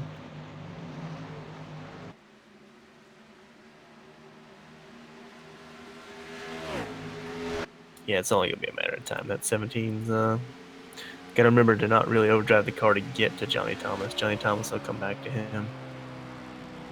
Nathan Velez right now. He's in P4 and he's battling right now. Paul Ross right up to his back bumper here. He gained about 2/10 that last lap. That was a good pickup for Paul Ross as well. He was not in this up. You know, he was part of the top 5, I believe, but not in this upper top 3 cars. So got a good pickup on pit lane there.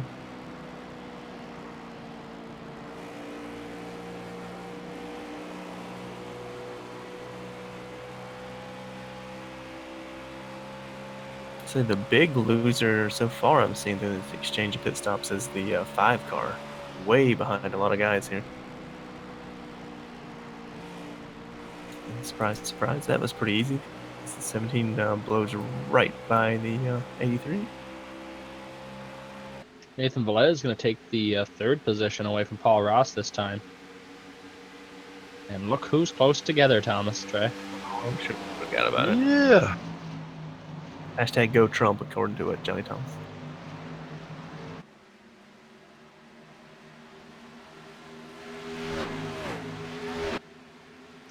Hold your breath, guys. I can't hold it that long. This is a long lap around here. I would say too long. Can I get like a breathing treatment here to hold on here? That's just. It's like they've pit stops kind of cycled out here, and they've really Drew Eisenman, another guy that didn't really make up a whole lot of time on pit lane, lost a good chunk, really. 7 car. I'd say he actually kind of broke even. He was running about where he was before this round of pit stops.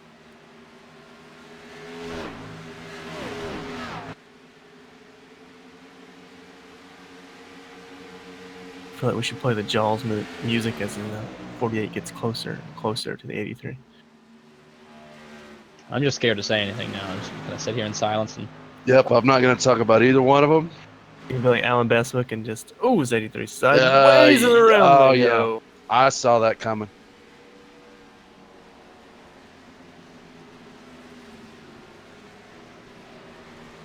That was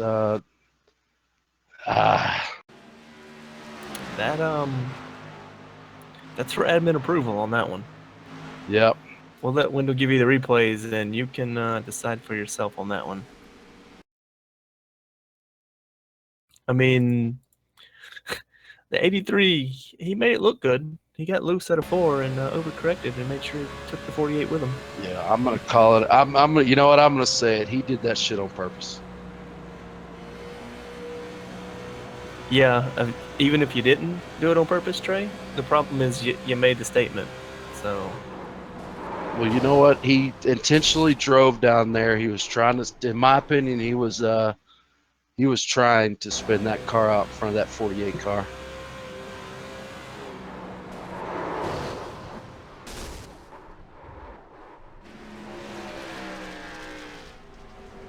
I think it's bullshit.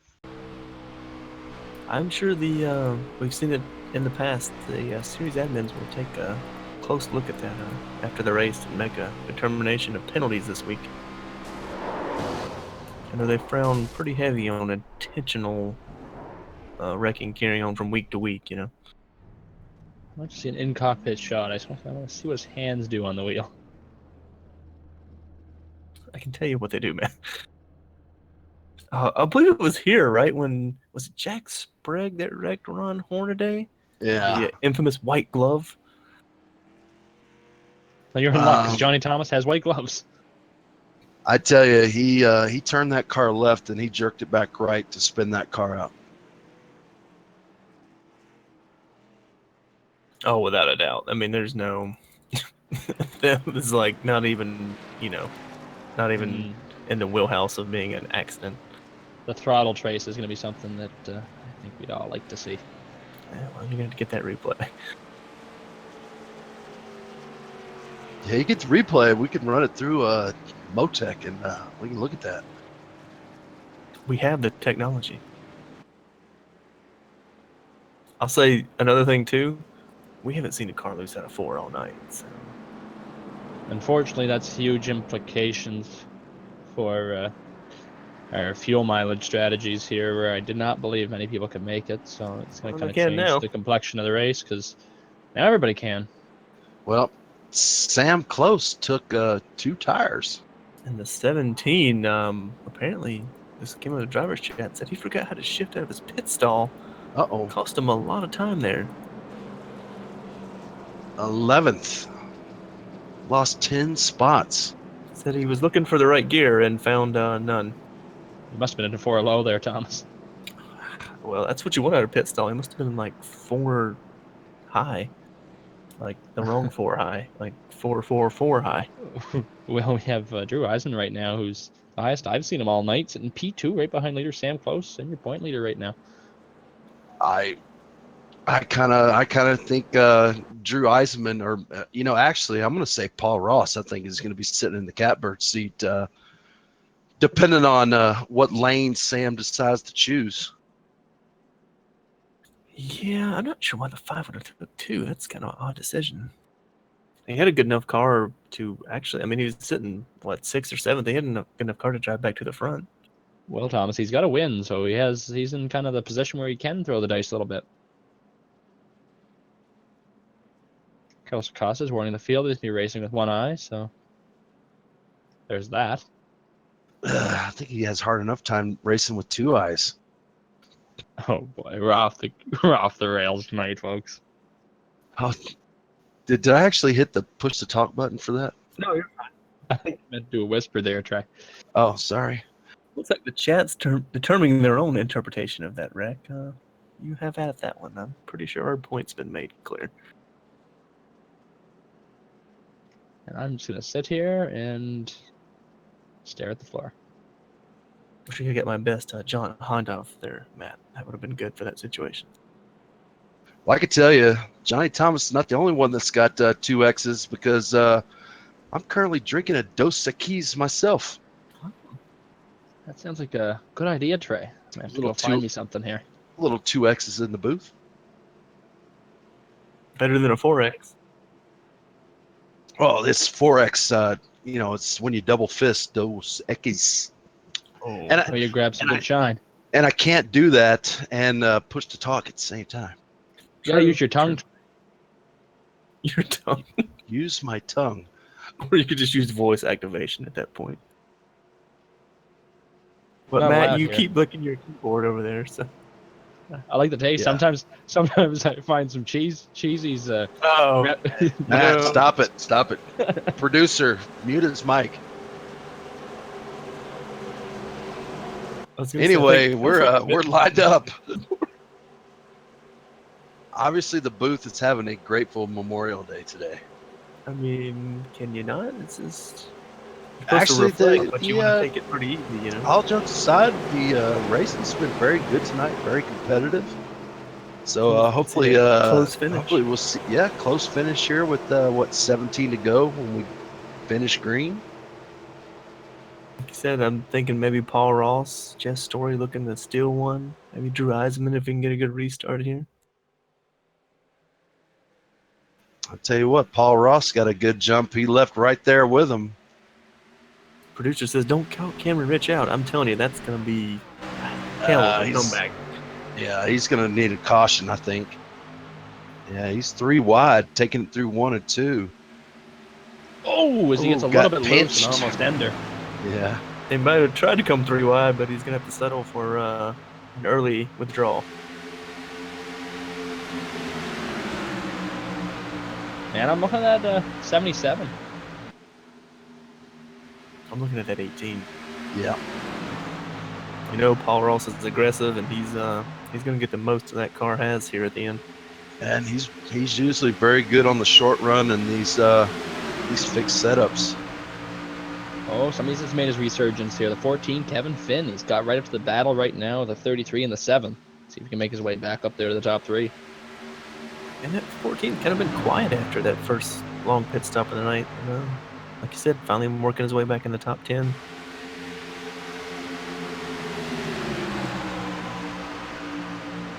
Let's see, lost the spot to Peter Short and Jess Story there. Wade Lear caught right up to his back bumper too. 4-car battle there for the 4th position. And this is definitely where his In-N-Out burger would be, right? California? Maybe. I've never heard of it until I seen it on his car. Canadians. I'll tell you what, man, these guys up front, they're running some of the fastest laps they've run all night. 18 with using all the track there pretty much out of tune. It's like they're trying to race for a win or something, Trey. Yeah. I just think that there's too many laps left for that 5 car for those 2 tires to work to bring him a win. I think eventually the 18 will track him down. Yeah, I'm with you. I don't know if he can hang on to that. May not be the 18. It might actually be the 77 if he can never run here. But, yeah, I don't know. The 5's going to have to pull some of his hat to try and keep this lead. Jess Story battling right now with the 33 of Peter Short. Of course, what the 5 car wants, he wants that 18 and 77 to get side by side. Let them guys battle each other. Let him kind of scoot away a little bit. I don't think we mentioned it, do we? I mean, the 5 car is your previous race winner from Iowa, so he's looking to go back-to-back here. I guess that makes the gamble worth it. He's already got a win. He's in the chase, so what's there to lose? Yep, got nothing to lose. Or playoffs, depending on if you're that kind of guy.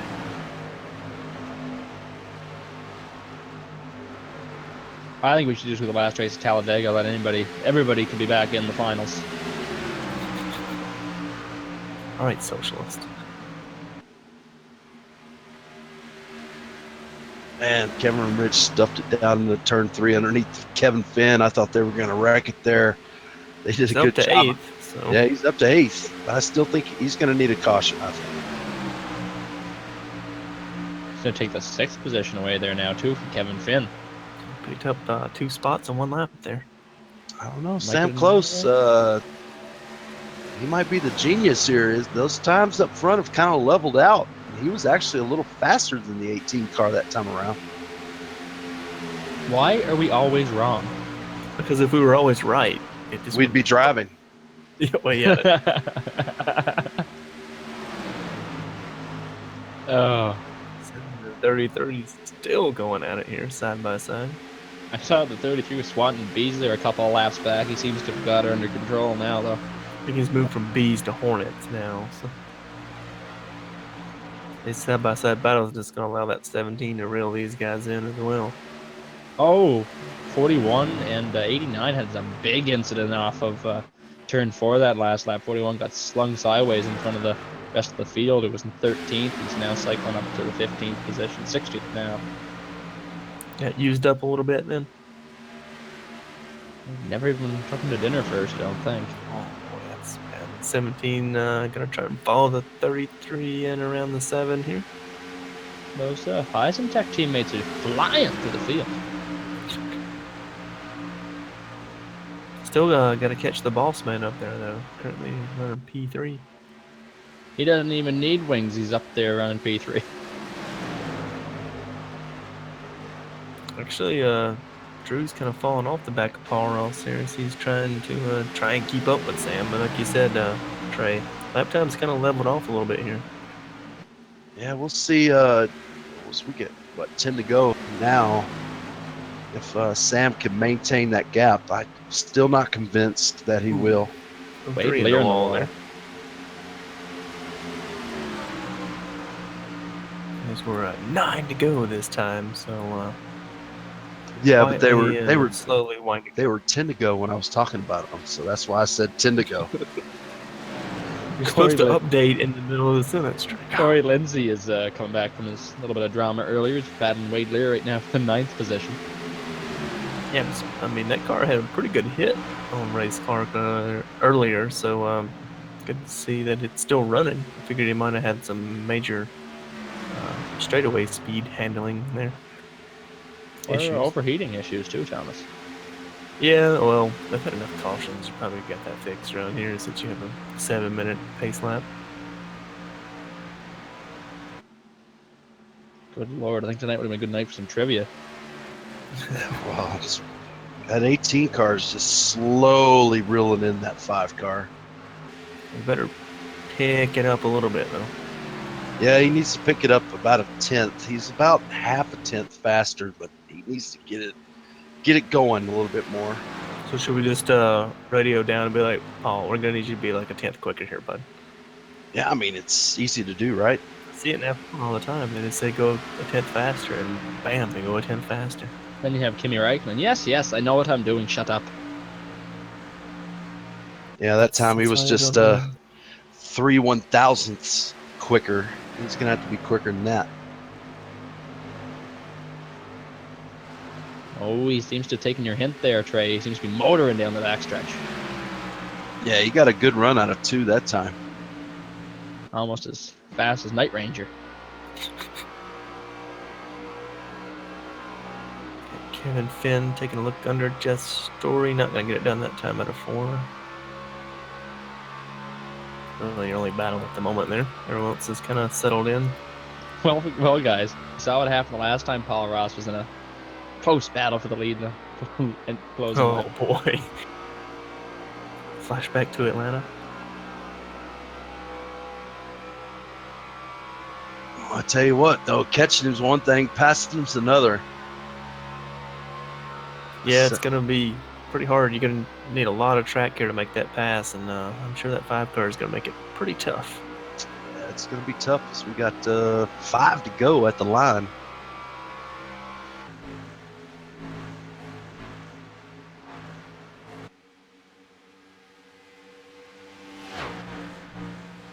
Actually, Sam was a little bit quicker than Paul that time by. I think it comes to the point where you know that guy's got 2 tires and you should be faster than him, so you just overdrive your stuff a little bit and kind of tear it up some. Just a little bit. We got the 17 looking down low on the 33 of Peter Short. Gonna put Mr. Rich up to P4. You see a little teammate give and take. Yellow is out. Caution Uh-oh. That for the might be the end of 12 12. car. That might be the end of the race. Oh, looks like got okay. Got Ooh, loose. we might have a pounded the shootout. outside wall. Not sure why that was a yellow. Well off the racing service. Good job, iRacing. Well, people are very angry here. Yeah, we might have a one-lap shootout. Oh boy. I I don't don't think think we will. I don't think they do 1-lap shootouts. No. Oh, that's correct. That's a good thing. I don't know if you will in general because of the way they call the pace car. Yeah, it should be, like you said, Thomas, the way they caught the pace car, that should be game over. So that was a gutsy move by Sam, taking 2 tires, and it paid off for him. Yeah, I mean he was making it hard on Paul Ross. I don't it wasn't like Paul Ross was just gonna drive up there and snatch it from him.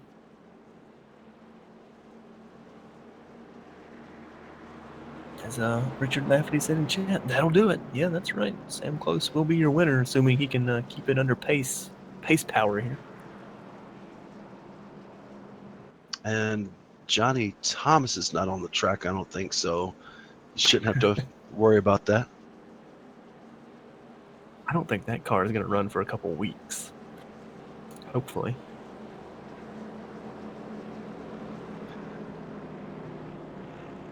Well, Thomas, it's why I'm up here in the booth and not on the pit box making calls. That was it's a gutsy call by Sam, but like you said, he's got to win, so he's in the chase.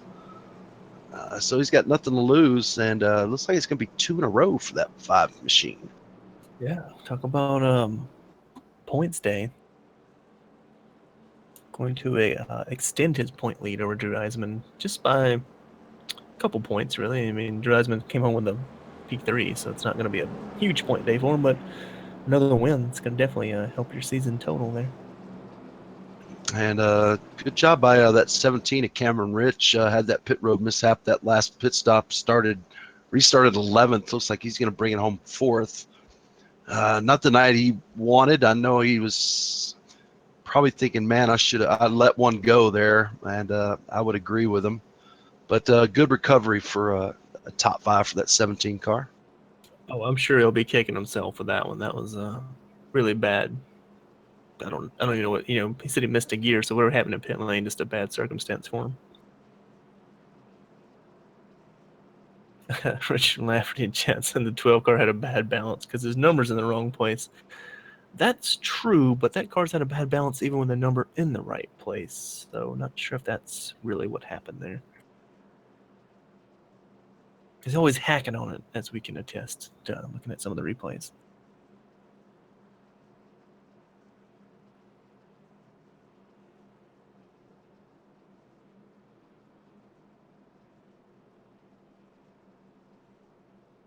So we appear everyone's going to try and get in photo formation here. Up front, at least, making it look like it's a nice little photo for the end.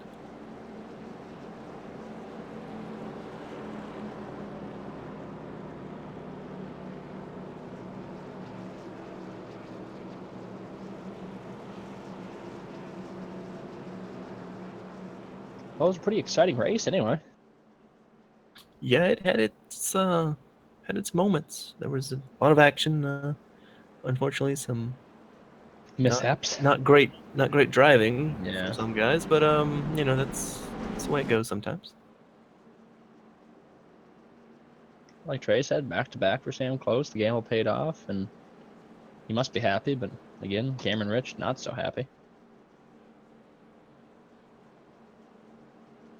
3, 4, 5 for 3 of the Eisman cars, and I think Race Clarkson come in the 20th position, so. As I said it before, the Danica Patrick buys in tech, but he's not that bad yet. I mean, he had a solid run last week. That's what I mean. He has solid runs in between, so just don't stop having. He's more like the Dale Jr. He's got his moments. I would say Casey Kane, but he's got better moments than Casey Kane. So. Who? You know, the guy that's going to get replaced by probably William Byron next year. No. He's running so Let's well. hope so. All right, we're taking the white flag this time. Woo! Speaking of flags, next Monday night we'll be at Five Flag Speedway in these behemoths. If you thought Iowa was action-packed. I would like to thank Matt for pronouncing that correctly. I'm not Thomas Fredericks. I know how to speak sometimes. Sometimes. We just don't ask you to add numbers together. And look at the chat here. George Gibbs says, once again, it was a great broadcast. Look forward to the next race. Well, George, if you want to join us again, tomorrow night on Twitch, we'll be streaming some truck action. He says Dover. He says you don't have Twitch. Well, George, Twitch is a website. You can find it, twitch.com. Look for us there. No setup required. Yeah, it's not the twitches and our mental twitches we have up here. It's an actual website. I'm looking, Sam Close is awful close to Jeff Bodine there. I'd be right. And until his forward gear stops in the Mustang or he hits the gas a little bit too hard, he spins into the outside wall. Well, it is a Mustang, so it could take out a group of people at any moment. So. Ticking time bomb, as it were. Well, it's just a ticking bomb in general, since it's a Ford. Hey-o. True Any that. more fans we can just piss off tonight? No kidding. I think we're on a roll. Here we go, guys. Coming down to the wire. Last lap, last corner. Can they even pass? It's like watching an Audi win at Le Mans. You're like, it's so exciting that it's staged at the end. There we go. We'll be 3 abreast for your winner, Sam Close. Back-to-back wins in the Cold Hard Art Cup Series. It's pretty impressive. That is. There's quite a bit of competition here in this league, so. Looking at the love taps he's getting there, must be a pretty well-liked man in the league. Not, getting a lot of support from the guys coming around here. Nobody hooked him yet, and that seems to be the recipe for disaster for whenever I win once in every 7 or 8 years. There's no Scott Aiken field, so you're not going to get plowed into under caution. Or with 4 to go. Oh, does this mean we got to go to TeamSpeak now, huh?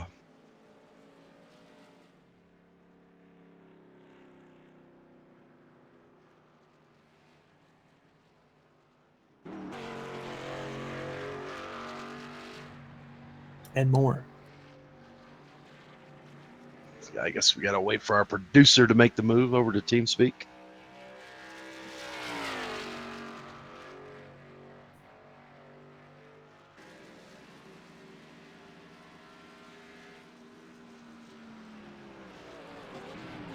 I made the move. That's right. I don't know about you, but I think the 48 would be a decent little interview there. I don't know if I'm going to touch that with the 10-foot pole. I think we'll let sleeping dogs lie. I don't know if I touch that with your 10-foot pole. Uh-uh.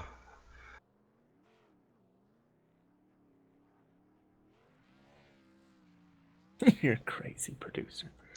All right. Speaking of finishes, we got the third place finisher. Rode off 10th. Got to be a little disappointing qualifying effort for him. He showed a lot of speed, was second in practice. Only qualified, brought it home, or started a P10, but brought it home P3 tonight. Driver owner of Isotech Enterprises. Drew, tell us about your race, bud. I felt really happy with the car. I only got about 20 minutes of practice, and I just kind of got one random, really quick lap. But it was the most fun the Cup car's been in a while. It drove like I would expect the Cup car to drive instead of a glorified B car. Just some eventful stuff going on. I think I should have handled that last run better. I burned up my right front early on, trying to keep up with Paul rather than running what I know, gave me success early in the race. Which was kind of saving my stuff, and then who knows, maybe that would have worked out. Maybe it wouldn't have. But overall, third with the amount of time I had to put into this race, I'll take it. So I want to know, how hard was passing there tonight? Looked like track position was pretty important, but we saw some guys make some moves early on in the race. But was it, maybe that from your perspective, easy to pass, or kind of stuck with what you got there? I think it depended on who you're trying to pass. And I'm not criticizing anyone at all, but like Nathan Velez was really hard to pass, which was fun. But then you had other guys, which were a little easier. It didn't put up too much of a fight. I found a little trick going into to one. It just worked, where I could outbrake people on the bottom and still rotate through the center. I don't know why it worked, but it seemed to be pretty successful for me. Well, Drew, how much did the contact with your teammate there, Race Clark, affect your the handling of your car? Oh, the first run, it was trashed. I was actually surprised with the pace. I think I drove back up to like 12th. But I think a car made it 3 wide with him, and I didn't know. My spotter didn't tell me anything. Surprise, iRacing spotter being useless. And, yeah, I know. It's a shocker. But so I turned down thinking that it was only one car under me. That's probably my fault. I should have been checking my F2 or something like that. But yeah, it definitely made the car really hard to drive. And then once I got that fixed, following that run, it was a lot of fun.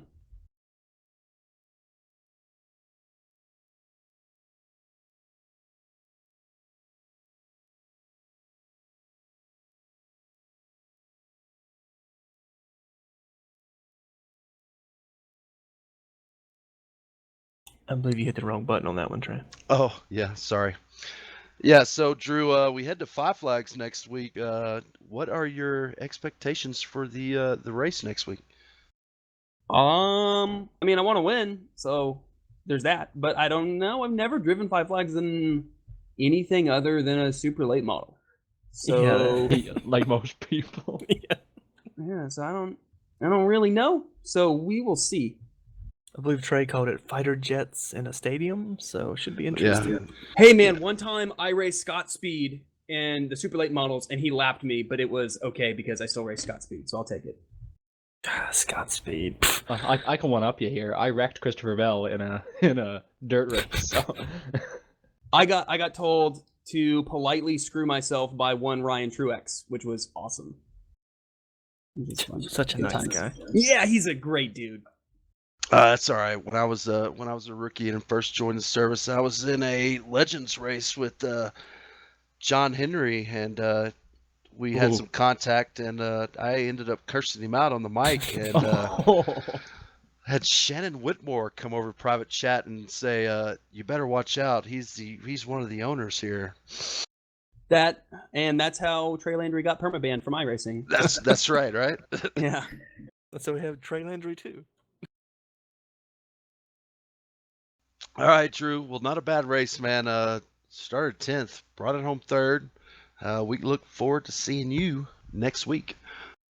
All right, thanks, guys. Just want to real quick, just remind people that Memorial Day is more than just barbecues and having fun with your family. Just remember all those who gave their lives for this country. Thanks. All right, I will second that emotion.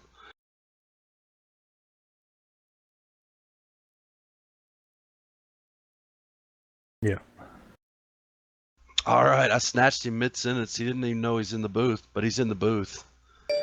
He started 8th, he qualified 3rd, brought it home 2nd. Now, Paul, you had to have been salivating that last caution come out, and you saw that that 5 car take 2 tires, but he's able to hold you off. Tell us about that last run to the checker flag there, or the yellow flag. Yeah, I honestly didn't think I was going to be able to hold Drew off, and then just time that start just right to get ahead of him. And I figured if I could hold him off for 3 or 4 laps, I'd be able to stay ahead of him. As for Sam taking 2 tires, he was the last car to pit under that green flag stop, so I think he only had probably 4, maybe 5 laps on his left sides. As the run went on, he pulled out almost half a second on me, and then about 2 laps before that last caution came out, I started reeling him in. But you guys know my track record with teammates and everything else, so I was only gonna try pass, and if I definitely had a clear run on him. But he held me off, and it was a good 1-2 3 OG finish, which I think that's the first time that's happened in a long time. So we're pretty pumped about that. Well, you got a 1-2 and Sam Close went back to back, so that's pretty impressive. We asked Drew a little bit, but how was the setup tonight? It seemed like the cars were a little more lively than we've seen the past couple weeks. Yeah, it was kind of weird. The first run, my car seemed a little bit tight. The second run, it was loose off a 2. The next run, it was tight, and then that last green flag run that we got, it was pretty damn loose coming off a 2, and if you cut the wheel at all coming off 4, it wanted to spin. So it was, I don't know, it's real hard to explain it. It was almost dependent on what set of tires you got on it. Oh, I know me and Matt had Yeah. that discussion. That's fixing to say, Thomas. He's kind of walking into your theory, right? I'm telling you, you can get a bad set of tires on here sometimes. I don't care what anybody says, you can. Yeah, that right after that green flag for that last run we had, coming out of turn 2, I had the wheels about 45 degrees to the right trying to save it. Yeah, we saw you sawing on it. Well, you did a great job, Paul. I thought you were sitting in the catbird seat, making that last restart in third with Sam on those 2 tires. But you brought it home second. I think I would have liked to have seen this thing go to the green or to the checkered, and see if you could have brought it home in victory lane. Yeah, I think everybody in the league wanted to. We've had a lot of these things finish under caution this year, and I think last year we maybe only had 4 races finish under caution, so it's been kind of a goofy season. One more question here, Paul. Where do you find the most trouble spots around the racetrack? For me, it seems like I always have to enter a lot lower than everybody else. If I enter where everybody else does, I don't know if it's just the way that I brake or get into the wheel or what, but if I enter a little bit higher like everyone else, my car just pushes up the track. So that's probably my biggest struggle, just for the fact that whole race they were able to kind of arc it in there and then come out down low, and I'd have to hold my car along the bottom the entire radius of the corner. All right, Paul, before we let you go, anybody you'd like to give a shout out to? Huge shout out to Corey Lindsay for putting this league on. Cold Hard Art for sponsoring the Cup Series. You guys for showing up every Sunday and Monday to broadcast for us. A lot of this I wouldn't be able to do without my teammates. We do put in a lot of time between strategizing with bits and everything else. And then my sponsors, Mountain Fit Hoods, been a great company. Been with us for a long time. Pro Mechanical Services, Skidoo. So other than that, just want to thank you guys again for showing up to broadcast these things for us. All right, Paul. Well, we sure do appreciate it, and we'll see you next week. Awesome. Have a good night, you guys.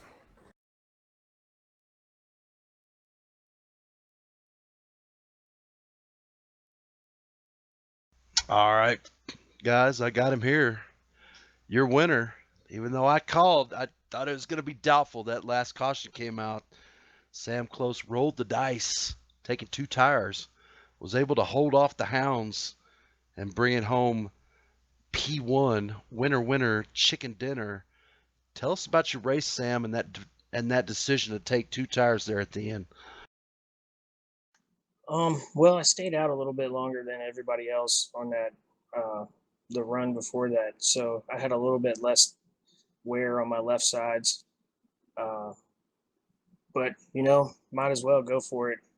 Track position was important, and you could kind of play with the air a little bit up front, and got a little bit of a jump. And I think Chess and Paul fought a little bit, which allowed me to get somewhat of a buffer. Once we got down to like 3 or 4 laps to go, though, that last caution pretty much saved me because my tires were screaming at me at that point. I don't know if I could have been able to hold off Paul for another 3 laps or not, because I was just losing all grip. Now, this makes back-to-back wins for you. Was that win at Iowa last week kind of let you maybe be be a little bit more of a gambler this week and take those 2 tires at the end? Oh yeah, I mean, at that point, I really didn't see any other option than to try to take the 2 tires. I think I would have done it no matter what, with or without the win. Especially if I didn't have the win, because then I would be more willing to take that chance. But I had a fast car all night. It was more of a rhythm thing than I expected. It is a momentum and rhythm track, even though it's so huge. And it was fast, and I thought, hey, I can hang on to it, or at least I thought I could. And I almost didn't, because Paul was coming. That's for sure. Well, Sam, with those 2 tires, did you find the car was handling any differently after throwing those dice? Not at first, but once because I was getting all the pressure from behind from the guys with the 4 tires, I was having to drive it a lot harder than I would have wanted to have it only taken 2 tires. So once I started getting towards the end of the run there, that's when I actually felt it the most, and it would just get really tight, and you just really had to kind of dance it in there and to not get the right front from sliding. The car was overall tight all night, but yeah, right when we went green, there was really no difference. Well, Sam, you won on a short track last week. You ran on a win on a big speedway this week. We head to another short track next week with 5 Flags. I'm sure you got to be feeling pretty optimistic for your chances next week. I'm feeling good. We'll see. I think that's going to be kind of a crapshoot. It's going to be a short track that there's probably going to be some beating and banging. Track position might be important, so we'll see what happens. I think anything could happen there. All right, Sam. Well, we appreciate you, man. Congratulations on the run tonight. We look forward to seeing you next week. Before we let you go, anybody you'd like to give a shout out to? Yeah, first and foremost, just say happy Memorial Day, and thanks to everybody that served in the armed forces for us. We all do appreciate it. Second of all, 3 Wide Racing, 3 OG, Cold Hard Art. That guy's got some really cool metal sculptures, so you got to go check that out. Flying Dog Brewery, who I had on the car tonight with the Patriotic Scheme, and just everybody in the league. Is a fun race. Everybody raced clean, and I had a great time. The car was a little tight, but it was a lot of fun. And thank you guys too for the broadcast. All right, Sam. Well, we appreciate it, man. Congratulations on the win again, and we'll see you next week.